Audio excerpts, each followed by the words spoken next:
Bonjour Jean-Philippe. Donc, le groupe IGS a candidaté aux Awards de l'inclusion économique dans la catégorie école-université. Est-ce que vous pouvez nous présenter en premier lieu le groupe IGS et puis l'initiative que vous avez présentée dans le cadre de ces Awards? Bien sûr, le groupe IGS est un groupe qui a à peu près une cinquantaine d'années, qui est principalement dans les formations dans le supérieur, plutôt des formations au service des entreprises, qui forment à peu près 15 000 apprenants par an et qui forment sur tous les domaines de la formation, que ce soit des jeunes en formation initiale, donc sous statut étudiant, mais aussi des jeunes en alternance, contrat d'apprentissage, contrat de pro, et bien évidemment des jeunes et des moins jeunes en reconversion, en insertion ou dans des plans de développement des compétences des entreprises. Nous sommes principalement basés à Paris, Lyon et Toulouse. Et comme je vous l'ai dit, on forme plutôt dans le domaine du tertiaire, plutôt sur des formations post-bac, même si nous avons encore quelques formations de niveau bac. Et on forme dans les domaines, bien évidemment, des RH, qui est notre domaine de prédilection et initial, mais aussi une école de commerce, des écoles de journalisme, de communication, d'informatique, d'immobilier, de la santé. Voilà pour faire le descriptif du groupe. Concernant notre projet, c'est un projet qui s'appelle le 100% inclusion, l'avenir des possibles, qui est donc une réponse à un projet PIC du ministère du Travail que nous avons remporté et qui avait l'ambition de former un peu plus de 850 jeunes et moins jeunes, des NEETs, donc des personnes qui sont très éloignées de l'emploi, très éloignées de la formation. Et c'était pour nous un vrai défi. On était plutôt, nous, même si on avait quand même 30% de nos apprenants qui viennent des QPV, des quartiers prioritaires de la ville, on était plutôt voilà, sur des gens qui étaient quand même proches des institutions, que ce soit l'éducation nationale, sortie du bac, sortie de BTS, voire de la fac. Et là, on a vraiment dû établir un véritable réseau pour aller chercher ces jeunes qui étaient vraiment très loin de nous, pour pouvoir aller les toucher, leur donner confiance et les faire revenir soit vers de la formation, soit vers des emplois. Alors on avait déjà un département dont Caroline Costa s'occupe, qui est la directrice de l'insertion, qui s'appelait l'ADIP, l'Association pour le développement de l'insertion professionnelle, qui travaillait déjà avec beaucoup d'institutions comme les régions, comme les ministères, sur les demandeurs d'emploi. Mais là, on a vraiment, je pense, encore passé un cap. Et c'était vraiment un nouveau challenge pour nous. Et grâce à un consortium, puisque les PIC sont faits sur des consortiums, et je citerai comme membre de ce consortium l'AEF, que tout le monde connaît, mais aussi un certain nombre de missions locales, un certain nombre d'OPCO qui nous ont aidés.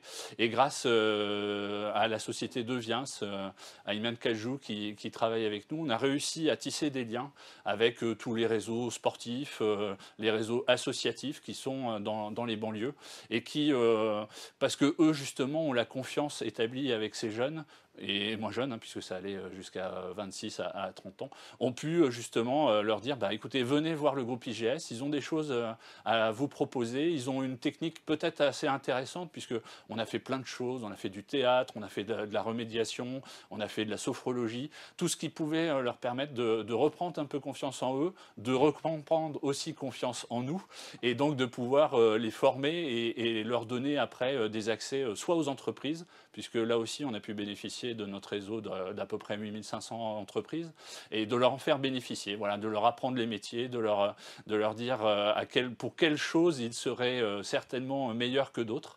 Et ça a été, je pense, une vraie réussite. On a réussi à en former 655.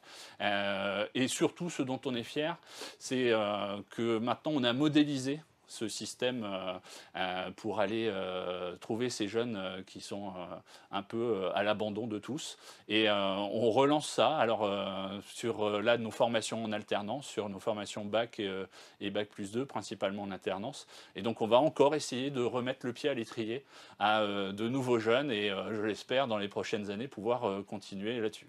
Et c'est une très grande fierté pour nous.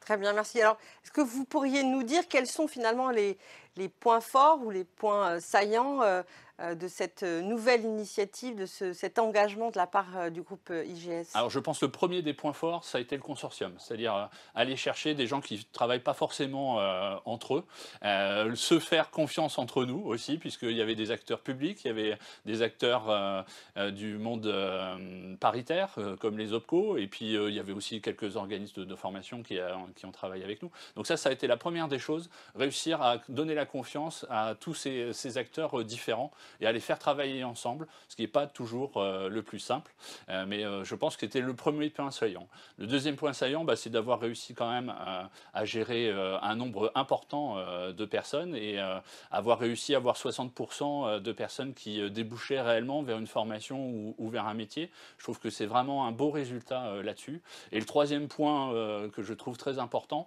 c'est la suite donnée à cette expérience. Je vous en ai parlé, c'est-à-dire recommencer ça pour proposer à ces jeunes NEETs de trouver des formations en alternance, que ce soit chez nous ou en dehors de chez nous d'ailleurs, sur nos certifications, nos diplômes ou les diplômes d'autres organismes de formation. Et aussi d'aller un peu plus loin, parce qu'on s'est rendu très vite compte que quelle que soit la volonté de ces jeunes de s'inclure, si l'entreprise n'était pas préparée à les inclure, ça ne fonctionnait pas. Donc on lance aussi, et je crois que Saïd en a parlé à sa dernière réunion avec Mosaïque, c'est pouvoir former les tuteurs en entreprise pour qu'eux aussi soient formés à l'inclusion, savoir quelles sont les réactions, les bonnes réactions à avoir, comment gérer peut-être une période un peu plus difficile sur l'entrée de ces personnes sur le monde du travail, voilà, pour les soutenir, pour les comprendre, et puis aussi transmettre en tant que tuteur à sa hiérarchie, leur dire que peut-être ça prendra un tout petit peu plus de temps, peut-être que ça sera un peu plus dur, mais peut-être et certainement que avoir réussi à intégrer ces personnes, ça va donner de l'élan à l'entreprise, ça va lui donner une autre vision et d'autres horizons, et dans la performance économique aussi. Merci. Alors, vous avez déjà un petit peu répondu, mais on avait une question d'un jeune accompagné par la Fondation Mosaïque qui, en effet, se posait la question de savoir est-ce que cette initiative, qui s'inscrit dans le cadre d'un plan PIC, un plan investissement compétences, est-ce que vous avez en effet le souhait de poursuivre cet engagement? Alors complètement, on ne va pas les abandonner, si on peut dire ça comme ça. On a déjà relancé nos réseaux pour aller rechercher des jeunes, et là on va essayer d'en inclure à peu près 200 sur des contrats en apprentissage ou en contrat de professionnalisation dès le mois de septembre.